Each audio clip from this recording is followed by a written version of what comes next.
Hi guys, good morning. Last time అయితే stock వేయడానికి నేను మా నాన్న ఆటోలో వెళ్ళి అక్కడ నుండి మళ్ళీ ట్రైన్లో వెళ్ళాం కదా. ఈ రోజు వచ్చేసి బైక్లో వెళ్తున్నాను అనమాట. యూనిగాను నా ఏదో కై అదే కాటు పోయాం కాలంగా పోయిటా. ట్రైన్లో వెళ్తే లేట్ అయిపోతుంది, ఎక్కువ లేట్ అవుతుంది. నైట్ ఇంటికి వచ్చేసరికి 9:30, 10 అయిపోతుంది అనమాట. మా ఫ్రెండ్కి వచ్చేసి బేకరీ ఉంది కాబట్టి బేకరీకి కావాల్సిన కొన్ని వస్తువులు అయితే ఆయన చెన్నైలో పర్చేస్ చేస్తారు. ఇంకా మనం మన షాప్కి ఏం వస్తువులు కావాలో అదైతే మనం పర్చేస్ చేస్తాం అనమాట. చూద్దాం ఈరోజు చెన్నైకి బైక్లో వెళ్తున్నాము, ఎలా ఉంటుంది అనేది ఈ వీడియో మొత్తం లాస్ట్ వరకు చూడండి. ఎలా అనిపించింది కింద కామెంట్ చేయండి సరేనా. ఈయన బేకరీని కూడా ఒకసారి చూపిస్తాను. ఆయన షాప్ లో ఎలాంటి ఐటమ్స్ ఉంటాయి, ఎలాంటి ఆఫర్లు ఇస్తూ ఉంటాడు, ఫ్రీ డెలివరీ కూడా చేస్తూ ఉంటాడు అనమాట. స్వీట్స్ అయినా కానీ, కేక్ ఐటమ్లు, లడ్డూలు, జాంగ్రీలు అన్నీ ఉంటాయి. హెల్మెట్ మాటిగా ఇది నా పుచ్చిగా వీడియో షూట్ చేస్తున్నాను కాబట్టి బైక్ డ్రైవ్ చేయాలి. అదే కనుక వీడియో షూట్ చేయకుండా ఉంటే ఖచ్చితంగా నేను ఇక్కడ నుండి సిటీ వరకు డ్రైవ్ చేస్తా, అక్కడ నుండి ఆయన తీసుకుని వెళ్ళిపోతాను లోపలికి. సిటీ లోపల కూడా తోలుతా నేను. ప్రాబ్లం ఏంటంటే ఇది యూనిక్ అని కదా, పెద్ద బండి, నాకు కాళ్ళు అంతగా అందవు, ట్రాఫిక్ లో కొంచెం ఇబ్బంది అవుతుంది. ఆయన అంటే ట్రాఫిక్ లో దూరి వెళ్ళిపోతాడు. ఆయనకి బైక్ పైన ఎక్స్పీరియన్స్ ఎక్కువ, మనకి కార్ల ఎక్స్పీరియన్స్ ఎక్కువ, అంతే తేడా.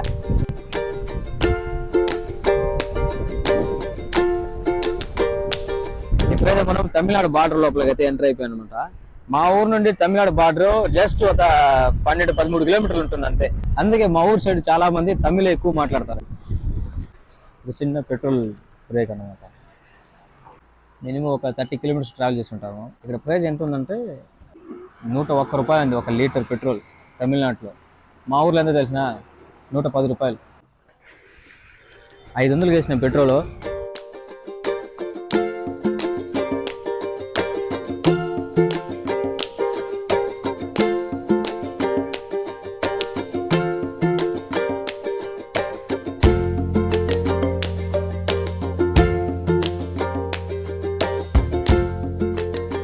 నన్ను వదిలేసి ఆయనకి కొన్ని వస్తువులు కావాలనేసి వెళ్ళిపోయాడు.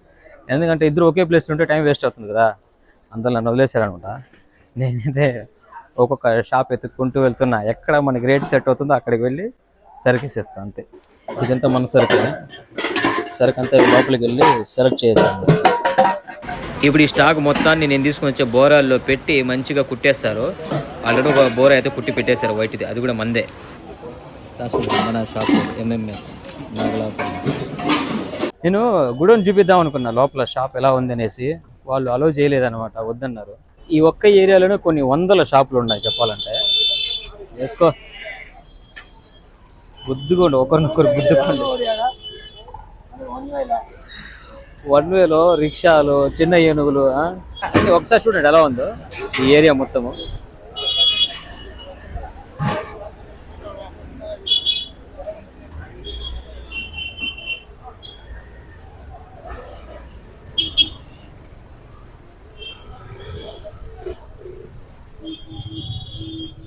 ఈ ఏరియా వచ్చేసి చెన్నై సెంట్రల్ కి బ్యాక్ సైడ్ ఉంటుంది. మా ఫ్రెండ్ దగ్గరికి వెళ్ళేసరికి నా తల ప్రాణం తొక్కొస్తుంది. ఎందుకంటే ఆయన ఒక 3 కిలోమీటర్ల దూరంలో ఉన్నాడు. కార్లు తీసుకొచ్చామంటే పార్కింగ్ కోసం కనీసం 1 గంట సేపు ఎదురు చూడాలి. ఎవరంటే ఆడ పెట్టినామంటే పోలీసు వాళ్ళు వస్తారు, టైర్కి లాక్ వేసేసి వెళ్ళిపోతారు. లేదంటే కార్లోనే కూర్చొని ఉండాలి. మనం వచ్చింది బయటికి వెళ్ళి సరుకు వేసుకోవడానికి, కార్లో కూర్చొని ఉంటే మనకే కదా బొక్క. దానికే బైక్ తీసుకొచ్చుకునేది. ఒక్కొక్కసారి బైక్ కూడా ఇక్కడ పార్కింగ్ దొరకదు.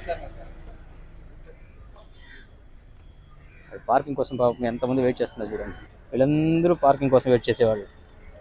కువైట్ నుండి ఇండియాకి వచ్చిన తర్వాత మళ్ళీ కువైట్కి వెళ్ళకూడదని ఫిక్స్ అయిపోయే వాళ్ళు ఫస్ట్ ఏం పెట్టుకోవాలంటే గుండెల్లో ధైర్యం పెట్టుకోవాలి. ఎందుకంటే ఇక్కడ ఉండే నిత్యావసర సరుకుల ధరలను చూస్తేనే భయం వేస్తా ఉంది ఒక పక్క. నేను కూడా ఇక్కడే ఉండిపోదామనేసి ఫిక్స్ అయ్యి వచ్చేసా. షాప్ కూడా పెట్టాను, మీకు అందరికీ తెలిసిందే. ఒక్కోసారి అనిపిస్తుంది, ఇవన్నీ ఎందుకురా నాయన, వెళ్ళిపోయేదో 40,000 50,000 ఆడిపోయి సంపాదించుకోవచ్చు కదా అనిపిస్తుంది నాకు కూడా. కానీ ఒక్కసారి మళ్ళీ మనం అటపక్క వెళ్ళిపోయామంటే లైఫ్ లాంగ్ బయట దేశాల్లో పనిచేసుకుని ఉండిపోవాల్సిందే. కానీ మన ఇండియాలో మనం సెటిల్ కావాలంటే కుదరదు. అదేదో కొంచెం ధైర్యం చేసి ఇక్కడే ఉండిపోయినామంటే నష్టమో లాభమో వచ్చిన దాంట్లో ఖర్చుల్ని కంట్రోల్ చేసుకుంటూ డబ్బుల్ని ఆదా చేస్తూ ఉంటే ఉండిపోవచ్చు ఇక్కడ కూడా. నాకు కూడా కొన్ని ఎదురు దెబ్బలు తగులుతూ ఉన్నాయి. ఒక్కోసారి ప్రాఫిట్ ఉంటుంది, ఒక్కొక్కసారి లాస్ ఉంటుంది. లాస్ ఉందనేసి భయపడ్డామంటే మాత్రం అంతే బుక్ అయిపోతాం. ఏదో అలా కొంచెం ధైర్యం పెట్టుకునేసి కొత్త ఐడియాలు, కొత్త బిజినెస్ ప్లాన్ చేసుకుంటూ ముందుకు వెళ్ళిపోవాలి. ఇవన్నీ మా ఫ్రెండ్ తీసుకున్నాడు. నవా నవా సాగుతుంది పూరప్ప. இது பலூன் சரி, இந்த பபுள்ஸ் வருதா? ఇవన్నీ మనవే, ఇవన్నీ లారీకి వేసేస్తాం. రేపు వచ్చేస్తాయి అన్ని. నావి సొట్టలు వస్తాయి, ఇన్ని మంచిగా వస్తాయి. నావన్నీ సొట్టలు పడిపోతాయి. ఫుడ్ ఐటమ్ కాబట్టి మంచిగా వస్తుంది. మనదంతా సామాన్లు కాబట్టి పైన కింద వేసి బొక్కలు పడవగానే సొట్టలు పడతాయి.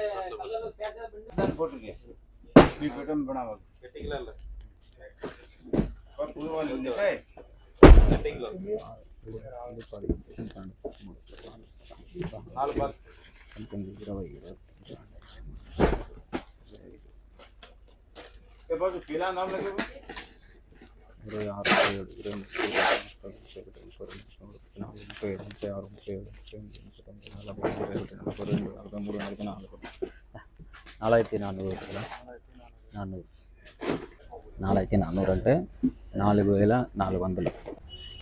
తేడు బండి తేడు, బైక్ నెత్తుకుంటూ పోవాలి. ఆడ పెట్టినాడో ఏమో తెలియట్లేదు. బండి ఎన్నున్నాయి బండిలో. థార్ ఫ్యూచర్లో థార్ అర్థమే ఉంటుంది మీకు. ఫ్యూచర్లో థార్ ఏంటి అనేసి. ఇదిగో హోల్స్ వాళ్ళు వచ్చారంటే ఇలాంటి బండి తీసుకొస్తారు. కార్లకు అయితే ఇలాంటి లాక్లు వేస్తారు. సిటీ నుంచి నేను డ్రైవ్ చేస్తున్నాను కాబట్టి వీడియో సరిగా షూట్ చేయలేదు, ఏమనుకోవద్దు.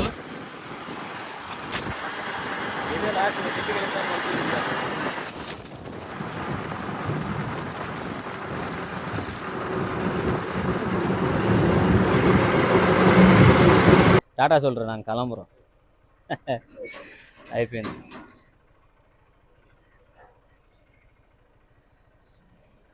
అక్కడ నుండి నేను డ్రైవ్ చేసుకుంటూ వచ్చాను కాబట్టి వీడియో సరిగ్గా షూట్ చేయలేదు. మా ఫ్రెండ్ని వాళ్ళ ఇంటి దగ్గర వదిలేసా. ఇక్కడ నుండి బయలుదేరి నేను మా ఇంటికి వెళ్తున్నాను. టైం 5 అయిపోయింది షాప్కి వచ్చేసరికి, చెన్నై నుంచి. అంత 4:58 అయింది. బైక్లో పోతే ఏమో, బైక్లో పోయినా మనం ట్రైన్లో పోయినా కానీ అలసట మాత్రం తప్పదు. బైక్లో పోతే కొంచెం తొందరగా వచ్చేయచ్చు, ట్రైన్లో పోతే లేట్గా రావచ్చు అంతే. షాప్కి వచ్చాను, నాన్న మసీదుకి వెళ్ళారు. మసీదు నుంచి నాన్న వచ్చిన తర్వాత నేనైతే ఇంటికి వెళ్ళిపోతా. వీడియో చూసారు కదా ఎలా ఉందో. వీడియోని ఎవరెవరైతే లాస్ట్ వరకు చూసారో వాళ్ళందరికీ thank you so much. Video ఎలా అనిపించింది కింద కామెంట్ చేయండి. మరిన్ని వీడియోస్ కోసం మన ఛానల్ సబ్స్క్రైబ్ చేసుకోండి. ఇక మీదటి నుంచి ఖచ్చితంగా డైలీ బ్లాగ్స్ అయితే ప్లాన్ చేస్తాయి ఈసారి. ఏదేమైనా కానీ తమ్నైల్ అంతగా క్రియేటివిటీగా ఏమి ఉండకపోయినా కానీ నార్మల్ తమ్నైల్ పెట్టేసి వీడియో అయితే అప్లోడ్ చేస్తాను. టైం వేస్ట్ చేయకూడదు. అందువల్ల రేపు మన వేసిన సరుకు అయితే రేపు లారీలో వస్తుంది.